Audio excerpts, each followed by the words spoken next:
Hello viewers, welcome back to my channel. আজকে আমরা নতুন যে বিষয়টি নিয়ে আলোচনা করব সেটি হলো ট্যালিতে ক্রেডিট নোট এন্ট্রি।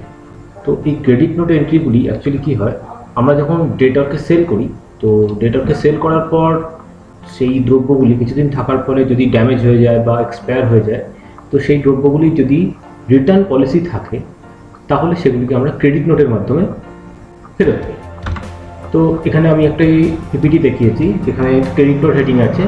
তো এখানে বলছে যে মাই ফার্ম থেকে, আমার ফার্ম থেকে ডেটর শপে দ্রব্য সেল করা হয়েছে সেলস ইনভয়েস দ্বারা। আবার ডেটর যখন আমাকে সেটি ফেরত দেবে সেটি হলো ক্রেডিট নোট এন্ট্রির মাধ্যমে ফেরত দেবে। তো এই ক্রেডিট নোটের নিয়ম হলো, এটি একটি অ্যাডজাস্টমেন্ট অ্যামাউন্ট যেটি কাস্টমারদের বুঝিয়ে দিতে হবে। কাস্টমার যখন দ্রব্য কিনে সেটি ফেরত দেয় তখন তাদের অ্যাডজাস্টমেন্ট দিতে হয় এই ক্রেডিট নোট ব্যবহার করে। কাস্টমারের দ্রব্য ফেরত দেয় যেগুলি, সেগুলি ড্যামেজ হতে পারে বা এক্সপায়ার প্রোডাক্ট হতে পারে। ক্রেডিট নোট অ্যামাউন্ট সবসময় অ্যাডজাস্ট হবে পরের সেলস ইনভয়েসের সাথে। তো এমন হতে পারে, পরের সেলস ইনভয়েস মিনস হলো যবে ক্রেডিট নোট এন্ট্রি হলো তার পরের যে ইনভয়েসগুলি হবে তার সাথে আমরা রিটার্ন করাতে পারি, বা তারপরের কোনো ইনভয়েসের সাথেও রিটার্ন করাতে পারি। কিন্তু অ্যাকচুয়ালি নিয়ম হলো নেক্সট ইনভয়েসের সাথে অ্যাডজাস্টমেন্ট করানো। আপনি চাইলেও সেটাকে স্কিপ করে পরবর্তীতে অ্যাডজাস্টমেন্ট দিতে পারেন, কিন্তু সেটি সবসময় অ্যাডজাস্টমেন্ট হবে অটোমেটিক ইনভয়েসের মাধ্যমে, কিন্তু অ্যাডজাস্টমেন্ট হবে। তো এটির সাথে সাথে আমরা ট্যালিতে চলে যাব। ট্যালিতে গিয়ে আমাদের ক্রেডিট নোট এন্ট্রিটি দেখবো একটু। তো ট্যালিতে চলে আসার পর এখানে দেখছি আমার যে কোম্পানিটি আছে এবিসি ট্রেডার্স, তারপর সেলস ইনভয়েস। তো এই সেলস ইনভয়েসের আমি আইটি কম্পিউটার ডেটরকে আমি সেল করেছিলাম এই দুটি প্রোডাক্ট 10 পিস এবং 20 পিসের রেশিওতে সেল করেছিলাম। তো সেগুলি রিটার্ন করছে আমাকে, বা তার থেকে 1 পিস কি 2 পিস রিটার্ন করছে, ড্যামেজ হিসেবে হতে পারে বা কোনো কিছু। তো এই ক্ষেত্রে আমরা একটা সুবিধা হয়, আমরা যে ডেটটা এই মুহূর্তে ব্যবহার করছি সেটা হলো 1 এপ্রিল 2024। তো এটাকে আমি একটু এক্সটেন্ড করে পিছিয়ে যাই ডেটটিকে, মানে এগিয়ে যাই।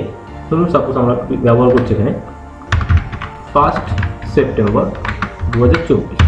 তো এই ডেটে আমাকে ডেটর ফেরত দিচ্ছে। তো ক্রেডিট নোট অ্যাক্টিভ করার জন্য আমাদের যেতে হবে প্রথমে জিওটি থেকে F11, নেক্সট F2, তারপরে এখান থেকে use debit and credit note, এটি ইয়েস করতে হবে। তারপর credit note in invoice mode, এটিও অ্যাক্টিভ করে নেব, ইয়েস। নেক্সট যেটা আছে সেটা হলো ডেবিট নোট। যখন আমরা ডেবিট নোটের কাজ করবো তখন সেটি অ্যাক্টিভ করবো, এখন আপাতত দরকার নেই, অ্যাক্টিভ করবো না, অ্যাকসেপ্ট করে দেবো এখান থেকে কন্ট্রোল এ প্রেস করে। জিওটিতে ফিরে আসার পর এটি এন্ট্রির জন্য আমাদেরকে যেতে হবে অ্যাকাউন্টিং ভাউচার। নেক্সট আমাদের ক্রেডিট নোট এন্ট্রির জন্য আমরা যেহেতু সেল করেছিলাম কি দ্বারা, F8 দ্বারা সেল করেছিলাম, সেহেতু আমাদের ক্রেডিট নোট এন্ট্রি হবে ঠিক F8 এর সাপেক্ষে CTRL প্লাস F8 দ্বারা। মনে করে রাখবেন, যেহেতু সেলসের সাপেক্ষে ক্রেডিট নোট এন্ট্রি হচ্ছে, অর্থাৎ ডেটরকে সেল করার সাপেক্ষেই ক্রেডিট নোট এন্ট্রি হচ্ছে। তো ডেটরকে যখন আমি সেল করেছিলাম তখন কিন্তু F8 প্রেস করে সেল করেছিলাম। আবার যখন ফেরত নেব, ক্রেডিট নোট এন্ট্রির মাধ্যমে ফেরত নেব, সেটি কন্ট্রোল প্লাস F8 প্রেস করে ক্রেডিট নোট আনতে। তো ক্রেডিট নোট নাম্বার আমরা একটা ম্যানুয়ালি বসিয়ে দিতে পারি, CR001, first credit note entry করছি, ধরুন এন্টার। তো এখানে ডেট নিয়ে নিয়েছে সেপ্টেম্বর 2024, বাট সে কিন্তু প্রোডাক্ট কিনেছিল আমার কাছ থেকে 1 এপ্রিল 2024। এন্টার দিলাম, কোন ডেটর, আইটি কম্পিউটার ডেটর। এন্টার দেওয়ার পর এখানে কন্ট্রোল এ প্রেস করে অ্যাকসেপ্ট করতে হবে, সেলস অ্যাড্রেস জিএসটি দিতে হবে, স্পেস দিলাম।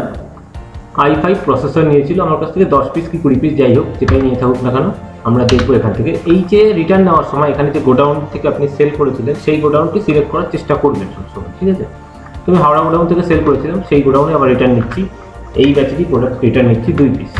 তো যখনই আমি 2 পিস দিলাম, রেট কিন্তু অটোমেটিক চলে এলো আমার কাছে 6100 পার পিস, ঠিক আছে। এবং এই যে ডিসকাউন্ট অপশানটি, ডিসকাউন্টে আমি দিয়েছিলাম মোস্ট প্রবাবলি 5%। তো সেই 5%টা অটোমেটিক এখানে আসেনি। আমি কিন্তু যখন অ্যাডজাস্টমেন্ট তাকে দেবো আমি কিন্তু ডিসকাউন্টটাও কিন্তু কেটে নেব, ঠিক আছে। তো এখানে ডিসকাউন্ট আপনি যেটা দিয়েছিলেন ঠিক সেম টু সেম ডিসকাউন্ট কাটবেন, কারণ আপনি যত এখানে ডিসকাউন্ট আপনি অ্যাপ্লাই করলে কি আপনার যে অ্যাডজাস্টমেন্ট অ্যামাউন্ট অবভিয়াসলি কমে যাবে। এখানে দেখুন 2 পিসের দাম 6100 করে যদি দাম হয় 12200, যদি আমি 5% ডিসকাউন্ট অ্যাপ্লাই করি তাহলে আপনাকে কিন্তু এখানে 11590 টাকা অ্যাডজাস্টমেন্ট দিতে হচ্ছে। তাহলে আপনার কিন্তু অ্যাডজাস্টমেন্ট অ্যামাউন্ট কমে যাবে। এমনভাবে যদি আপনার এমন হয়ে থাকে যে ফ্রি কোয়ান্টিটির ঘরে স্কিম ছিল কিছু, 9 পিস কিনলে 1 পিস ফ্রি বা 5 পিস কিনলে 1 পিস ফ্রি, এরকম হয়তো স্কিম থেকে থাকে, সেই স্কিমটিও আপনি এখানে অ্যাপ্লাই করতে পারেন। এন্টার দিয়ে দিতে হলো। যদি আরেকটি প্রোডাক্ট আমরা ধরুন র্যাম নিয়েছিল, এটিও আমরা রিটার্ন নিচ্ছি, রিটার্ন নেব। আমাদের 2 পিসে 2600 টাকা ধরে বিক্রি করেছিলাম, তো এটি এক্ষেত্রেও আমরা 5% ডিসকাউন্ট দিয়েছিলাম, মনে করে রাখার চেষ্টা করবেন। সেটা দিলাম, এন্টার। তো তার প্রোডাক্ট অ্যামাউন্ট হলো কত, 16,530 রুপিস। তো এখান থেকে আমরা নিচে বেরিয়ে আসবো। নিচে বেরিয়ে আসার পর যেহেতু আমি ট্যাক্স দিয়ে সেল করেছিলাম, তো সে যখন আমার কাছ থেকে বুঝে নেবে, অবশ্যই কিন্তু ট্যাক্স দিয়েই বুঝে নেবে, লিগাল ওয়েতে। ইনলিগালি আপনি ট্যাক্স কেটে নিতে পারেন। এখানে যদি আপনি ট্যাক্স অ্যাপ্লাই না করেন, জিএসটি অ্যাপ্লাই না করেন, তাহলে কি হবে, এখানে এই 16,530 রুপিস অ্যাডজাস্টমেন্ট দিলেই হয়ে যাবে। কিন্তু যদি আপনি এখানে জিএসটি অ্যাপ্লাই করেন, সিজিএসটি দিলাম, নেক্সট এসজিএসটি, তখন কিন্তু আপনাকে 18,513 রুপিস অ্যান্ড 60 পয়সা এটা অ্যাডজাস্টমেন্ট দিতে হবে। তো সমস্ত ডেটার কিন্তু আপনার কাছ থেকে চাইবে অ্যাডজাস্টমেন্ট নিতে, জিএসটি নিতে চাইবে, ঠিক আছে, দিয়ে দেবেন, সমস্যা নেই। এন্টার। এখান থেকে এটা আমরা আপাতত জিএসটি ডিটেলস নো করে রাখবো, অ্যাকসেপ্ট করে দিলাম, অ্যাকসেপ্ট। তো এই যে ক্রেডিট নোট এন্ট্রিটি হলো, ক্রেডিট নোট এন্ট্রি করার ফলে কী হলো, আমি যে ডেটরেতে সেল করেছিলাম, সেই ডেটরের কাছে আমি যত টাকা পেতাম, তার থেকে কিন্তু এই 80,000 যত সামথিং অ্যামাউন্ট, এটা কিন্তু লেস হয়ে যাবে অটোমেটিক, কম্পিউটার অটোমেটিক লেস করে নেবে।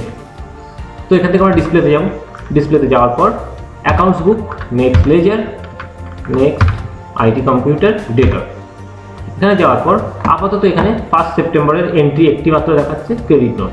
তো অলরেডি যে আউটস্ট্যান্ডিং ছিল 1,20,232 রুপিসের, তার থেকে এটা হলো ডেবিট সাইডে, মানে আমি এটা পেতাম কিন্তু। আর আমাকে 18,513 টাকা 60 পয়সার দ্রব্য ফেরত দিয়েছে। তাহলে এই মুহূর্তে আমার কাছে মানে আমি তার কাছে কত টাকা পাবো, 1,01,718 টাকা 40 পয়সা আমি পাবো, ঠিক আছে।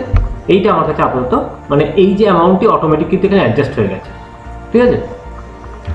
তো এবার যখন আমি তার কাছ থেকে কালেক্ট করব, ক্যাশ কালেক্ট করব, তো আমরা রিসিভ করার জন্য F6 প্রেস করি। ক্যাশের মাধ্যমে যখন আমরা রিসিভ করব, তখন এখান থেকে আমরা অ্যাকাউন্ট সিলেক্ট করব, আইটি কম্পিউটার ডেটর, দেখুন দেখাচ্ছে 1,01,718 টাকা 40 পয়সা। তো এই অ্যামাউন্টটি কিন্তু আমার পাওনা অ্যামাউন্ট, ঠিক আছে। তো আপাতত আমরা দেখলাম সেটা হলো কোনো ডেটাকে সেল করার পর সে যখন আমাকে রিটার্ন দিচ্ছে, সেটা কিন্তু অটোমেটিক তার অ্যাকাউন্ট থেকে অ্যাডজাস্ট হয়ে যাচ্ছে, ঠিক আছে। তো সেটা আপনাদেরকে দেখালাম সামনে। আর এখানে তো দেখতেই পাচ্ছেন অটো অ্যাডজাস্টের সিস্টেমটা কী আছে। আপাতত এই মতো প্র্যাকটিস করতে থাকুন। ডেবিট নোটটা পরবর্তীতে আমরা দেখছি নেক্সট টিউটোরিয়ালে। Okay, see you on the next tutorial. Thank you.